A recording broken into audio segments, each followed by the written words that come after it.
আসন্ন এডিসি নির্বাচনকে কেন্দ্র করে সরগরম রাজ্যের রাজনৈতিক মহল। বিভিন্ন রাজনৈতিক দলের তৎপরতা যখন তুঙ্গে তখন মাঠে নামলো তীব্রাবথা। আজ শান্তির বাজারে মনোনয়ন জমা দিলেন দলের প্রার্থী কেনারাম রিয়াং। শান্তির বাজার মহকুমা জুড়ে আছিল উৎসবের আবহ।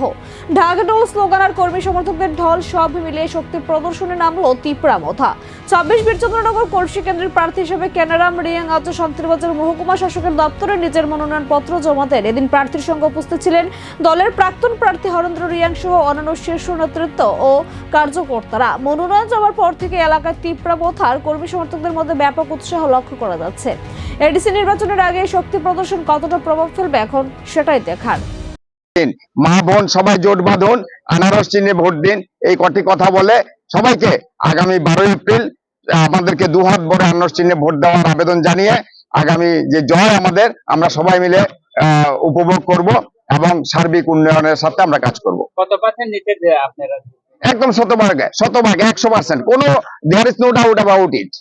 100% নিশ্চিত আমরা জয় লাভ করব, কারণ বিজেপির লোকরা আমাদেরকে ভোট করবে, আমাদের সঙ্গে যোগাযোগ করছে। আইপিএফ